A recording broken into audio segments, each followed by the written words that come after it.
the cat that walked by himself. Hear and attend and listen, for this befell and behappened and became and was, O my best beloved, when the tame animals were wild. The dog was wild, and the horse was wild, and the cow was wild, and the sheep was wild, and the pig was wild as wild could be, and they walked in the wet wild woods by their wild lones. But the wildest of all the wild animals was the cat. He walked by himself, and all places were alike to him.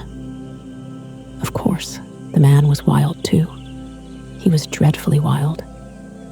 He didn't even begin to be tame till he met the woman, and she told him that she did not like living in his wild ways. She picked out a nice dry cave instead of a heap of wet leaves to lie down in, and she strewed clean sand on the floor, and she lit a nice fire of wood at the back of the cave, and she hung a dried wild horse skin, tail down, across the opening of the cave, and she said, "Wipe you feet, dear, when you come in, and now we'll keep house." That night, best beloved, they ate wild sheep roasted on the hot stones and flavored with wild garlic and wild pepper, and wild duck stuffed with wild rice and wild fenugreek and wild coriander, and marrow bones of wild oxen, and wild cherries and wild grenadillas. Then the man went to sleep in front of the fire, ever so happy.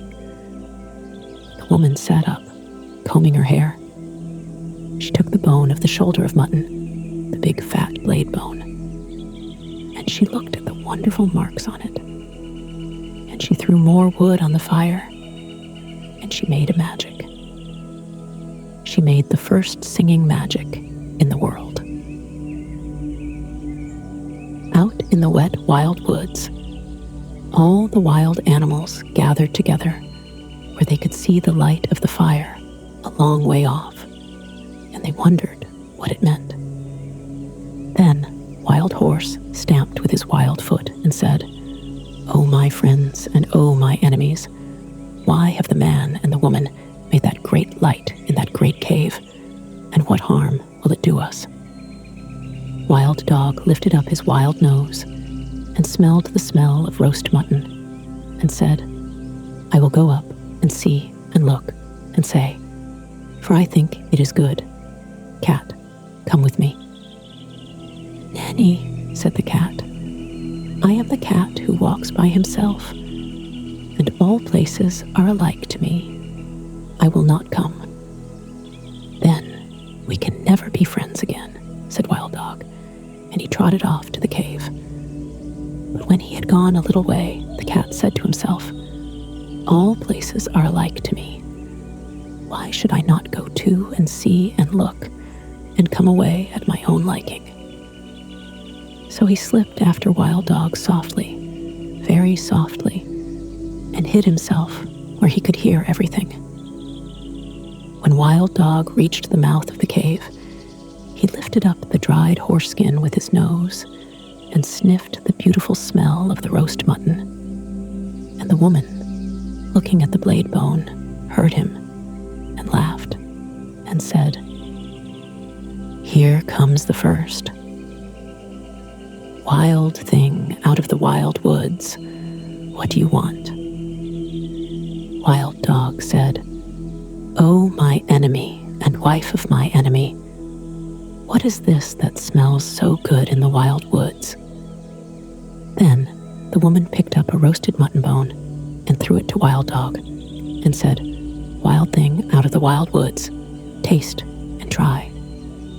Wild Dog gnawed the bone, and it was more delicious than anything he had ever tasted. And he said, "O my enemy and wife of my enemy, give me another." The woman said, "Wild thing out of the wild woods, help my man to hunt through the day and guard this cave at night, and I will give you as many roast bones as you need." "Ah," said the cat, listening, This is a very wise woman, but she is not so wise as I am." Wild Dog crawled into the cave and laid his head on the woman's lap and said, "O my friend and wife of my friend, I will help your man to hunt through the day, and at night I will guard your cave." "Ah," said the cat, listening, "that is a very foolish dog." And he went back through the wet wild woods, waving his wild tail and walking by his wild lone. But he never told anybody. When the man waked up, he said, "What is Wild Dog doing here?" And the woman said, "His name is not Wild Dog anymore, but the first friend, because he will be our friend for always and always and always. Take him with you when you go hunting." Next night, the woman cut great green armfuls of fresh grass from the water meadows and dried it before the fire so that it smelt like new-mown hay. And she sat at the mouth of the cave and plaited a halter out of horsehide. And she looked at the shoulder of mutton bone, at the big, broad blade bone, and she made a magic. She made the second singing magic in the world.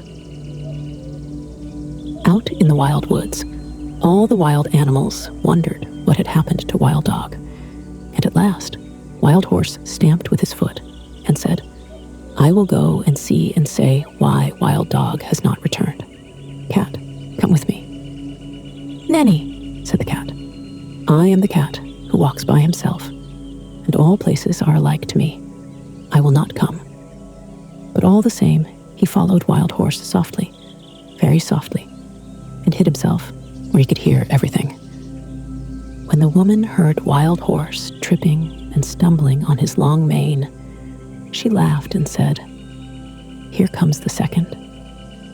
Wild thing out of the wild woods, what do you want?"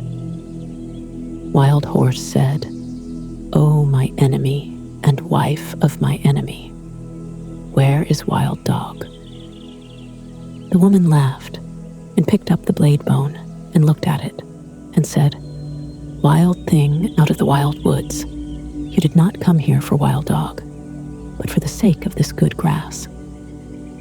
And Wild Horse, tripping and stumbling on his long mane, said, "That is true. Give it me to eat." The woman said, "Wild thing out of the wild woods, bend your wild head and wear what I give you, and you shall eat the wonderful grass 3 times a day." "Ah," said the cat, listening, "this is a clever woman, but she is not so clever as I am." Wild Horse bent his wild head, and the woman slipped the plaited hide halter over it. And Wild Horse breathed on the woman's feet and said, "O my mistress and wife of my master, I will be your servant for the sake of the wonderful grass." "Ah," said the cat, listening, "that is a very foolish horse." And he went back through the wet wild woods, waving his wild tail and walking by his wild lone. But he never told anybody. When the man and the dog came back from hunting, the man said, "What is Wild Horse doing here?" And the woman said, "His name is not Wild Horse anymore, but the first servant, because he will carry us from place to place, for always and always and always. Ride on his back when you go hunting." Next day, holding her wild head high, that her wild horns should not catch in the wild trees, Wild Cow came up to the cave, and the cat followed and hid himself just the same as before. And everything happened just the same as before. And the cat said the same things as before. And when Wild Cow had promised to give her milk to the woman every day in exchange for the wonderful grass, the cat went back through the wet wild woods, waving his wild tail and walking by his wild lone, just the same as before. But he never told anybody. And when the man and the horse and the dog came home from hunting and asked the same questions, same as before, the woman said, "Her name is not Wild Cow anymore, but the giver of good food. She will give us the warm white milk for always and always and always, and I will take care of her while you and the first friend and the first servant go hunting." Next day, the cat waited to see if any other wild thing would go up to the cave, but no one moved in the wet wild woods, so the cat walked there by himself. And he saw the woman milking the cow, and he saw the light of the fire in the cave, and he smelt the smell of the warm white milk. Cat said, "Oh, my enemy and wife of my enemy, where did Wild Cow go?" The woman laughed and said, "Wild thing out of the wild woods, go back to the woods again, for I have braided up my hair, and I have put away the magic blade bone, and we have no more need of either friends or servants in our cave." Cat said, "I am not a friend, and I am not a servant. I am the cat who walks by himself, and I wish to come into your cave." Woman said, "Then why did you not come with first friend on the first night?" Cat grew very angry and said, "Has Wild Dog told tales of me?" Then the woman laughed and said, "You are the cat who walks by himself, and all places are alike to you. You are neither a friend nor a servant. You have said it yourself. Go away and walk by yourself in all places alike." Then Cat pretended to be sorry and said, "Must I never come into the cave? Must I never sit by the warm fire? Must I never drink the warm white milk? You are very wise and very beautiful. You should not be cruel, even to a cat." Woman said, "I knew I was wise, but I did not know I was beautiful. So I will make a bargain with you. If ever I say one word in your praise, you may come into the cave. And if you say 2 words in my praise," said the cat. "I never shall," said the woman. "But if I say 2 words in your praise, you may sit by the fire in the cave." "And if you say 3 words," said the cat. "I never shall," said the woman. "But if I say 3 words in your praise, you may drink the warm white milk 3 times a day, for always and always and always." Then the cat arched his back and said, "Now let the curtain at the mouth of the cave, and the fire at the back of the cave, and the milk pots that stand beside the fire, remember what my enemy and the wife of my enemy has said." And he went away through the wet wild woods, waving his wild tail and walking by his wild lone. That night, when the man and the horse and the dog came home from hunting, the woman did not tell them of the bargain that she had made with the cat, because she was afraid that they might not like it. Cat went far and far away and hid himself in the wet wild woods by his wild lone for a long time, till the woman forgot all about him. Only the bat, the little upside-down bat that hung inside the cave, knew where Cat hid, and every evening Bat would fly to Cat with news of what was happening. One evening, Bat said, "There is a baby in the cave. He is new and pink and fat and small, and the woman is very fond of him." "Ah," said the cat, listening, "but what is the baby fond of?" "He is fond of things that are soft and tickle," said the bat. "He is fond of warm things to hold in his arms when he goes to sleep. He is fond of being played with. He is fond of all those things." "Ah," said the cat, listening, "then my time has come." Next night, Cat walked through the wet wild woods, and hid very near the cave till morning time, and man and dog and horse went hunting. The woman was busy cooking that morning, and the baby cried and interrupted. So she carried him outside the cave and gave him a handful of pebbles to play with. But still, the baby cried. Then the cat put out his patty paw and patted the baby on the cheek, and it cooed, and the cat rubbed against its fat knees and tickled it under its fat chin with his tail. And the baby laughed, and the woman heard him and smiled. Then the bat, the little upside-down bat that hung in the mouth of the cave, said, "O my hostess and wife of my host, and mother of my host's son, a wild thing from the wild woods is most beautifully playing with your baby.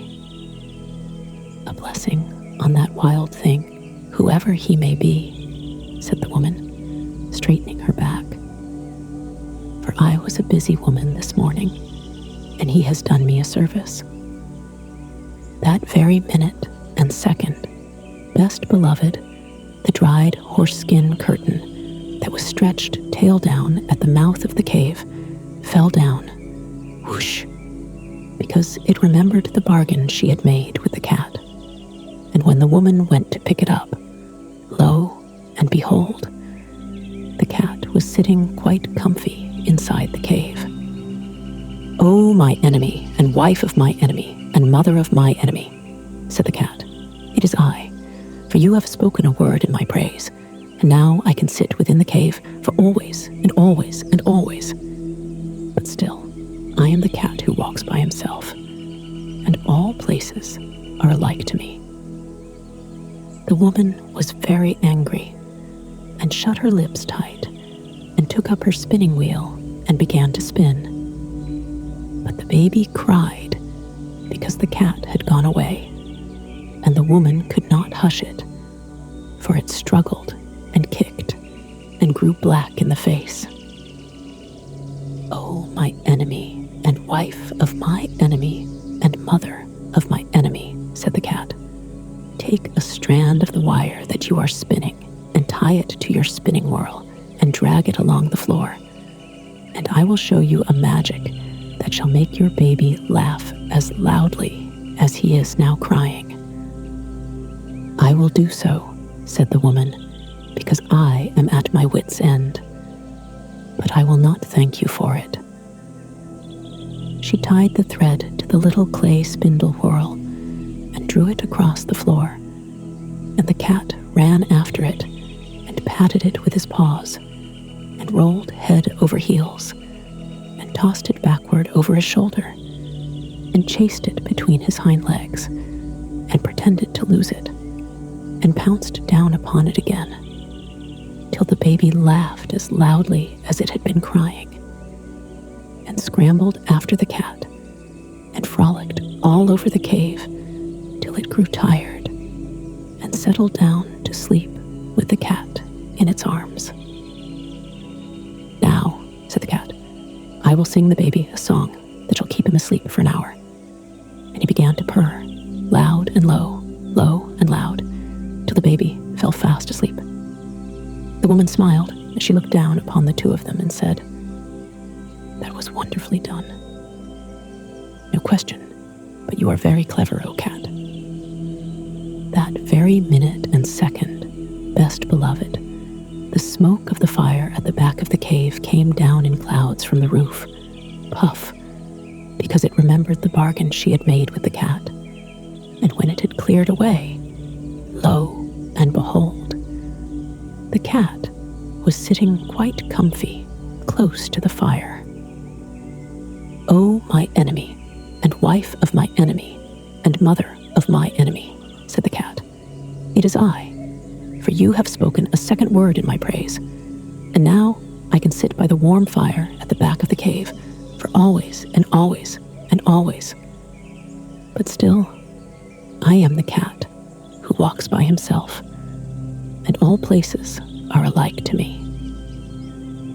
Then the woman was very, very angry and let down her hair and put more wood on the fire and brought out the broad blade bone of the shoulder of mutton and began to make a magic that should prevent her from saying a third word in praise of the cat. It was not a singing magic, best beloved. It was a still magic. And by the cave grew so still that a little wee mouse crept out of a corner and ran across the floor. "Oh, my enemy, and wife of my enemy, and mother of my enemy," said the cat. "Is that little mouse part of your magic?" "Boo! Chee! No, indeed," said the woman, and she dropped the blade bone and jumped upon the footstool in front of the fire and braided up her hair very quick for fear that the mouse should run up it. "Ah," said the cat, watching. "Then the mouse will do me no harm if I eat it." "No," said the woman, braiding up her hair. "Eat it quickly, and I will ever be grateful to you." Cat made one jump and caught the little mouse, and the woman said, "100 thanks.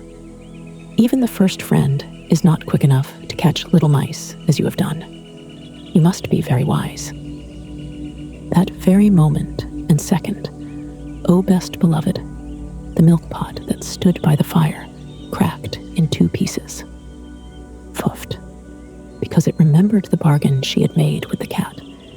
And when the woman jumped down from the footstool, lo and behold, the cat was lapping up the warm white milk that lay in one of the broken pieces. "Oh, my enemy, and wife of my enemy, and mother of my enemy," said the cat. "It is I. For you have spoken 3 words in my praise, and now I can drink the warm white milk 3 times a day, for always, and always, and always. But still, I am the cat who walks by himself, and all places are alike to me." Then the woman laughed and set the cat a bowl of the warm white milk and said, "O cat, you are as clever as a man, but remember that your bargain was not made with the man or the dog, and I do not know what they will do when they come home." "What is that to me?" said the cat. "If I have my place in the cave by the fire and my warm white milk 3 times a day, I do not care what the man or the dog can do." That evening, when the man and the dog came into the cave, the woman told them all the story of the bargain, while the cat sat by the fire and smiled. Then the man said, "Yes, but he has not made a bargain with me, or with all proper men after me." Then he took off his 2 leather boots, and he took up his little stone axe, that makes 3, and he fetched a piece of wood and a hatchet, that is 5 altogether, and he set them out in a row, and he said, "Now we will make our bargain. If you do not catch mice when you are in the cave, for always and always and always, I will throw these 5 things at you whenever I see you, and so shall all proper men do after me." "Ah," said the woman, listening, "this is a very clever cat, but he is not so clever as my man." The cat counted the 5 things, and they looked very knobby. And he said, "I will catch mice when I am in the cave, for always and always and always. But still, I am the cat who walks by himself, and all places are alike to me." "Not when I am near," said the man. "If you had not said that last, I would have put all these things away for always and always and always. But I am now going to throw my 2 boots and my little stone axe, that makes 3, at you whenever I meet you, and so shall all proper men do after me." Then the dog said, "Wait a minute. He has not made a bargain with me. or with all proper dogs after me. And he showed his teeth and said, if you are not kind to the baby, while I am in the cave, for always and always and always, I will hunt you till I catch you. And when I catch you, I will bite you. And so shall all proper dogs do after me. Ah, said the woman, listening, this is a very clever cat, but he is not so clever as the dog. Cat counted the dog's teeth, and they looked very pointed. And he said, I will be kind to the baby while I am in the cave, as long as he does not pull my tail too hard, for always and always and always. But still, I am the cat that walks by himself, and all places are alike to me. Not when I am near, said the dog. If you had not said that last, I would have shut my mouth for always and always and always. But now I am going to hunt you up a tree whenever I meet you, and so shall all proper dogs do after me. Then the man threw his 2 boots and his little stone axe that makes 3 at the cat, and the cat ran out of the cave, and the dog chased him up a tree.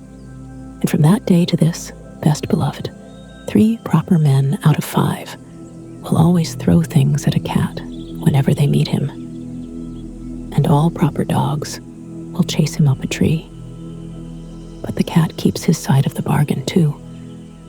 He will kill mice, and he will be kind to babies when he is in the house, just as long as they do not pull his tail too hard. But when he has done that, and between times, and when the moon gets up and night comes, he is the cat that walks by himself, and all places are alike to him. Then he goes out to the wet wild woods, or up the wet wild trees, or on the wet wild roofs, waving his wild tail and walking by his wild lone. Pussy can sit by the fire and sing. Pussy can climb a tree, or play with a silly old cork and string, to amuse herself, not me. But I like Binky, my dog, because he knows how to behave. So, Binky's the same as the first friend was, and I am the man in the cave.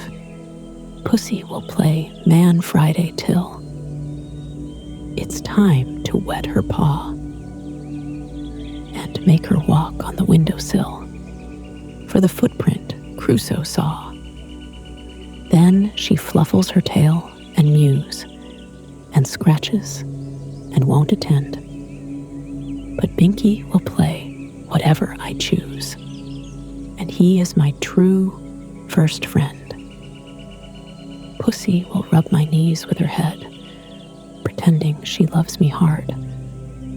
But the very minute I go to my bed, Pussy runs out in the yard, and there she stays till the morning light. So I know it is only pretend, but Binky, he snores at my feet all night, and he is my firstest friend.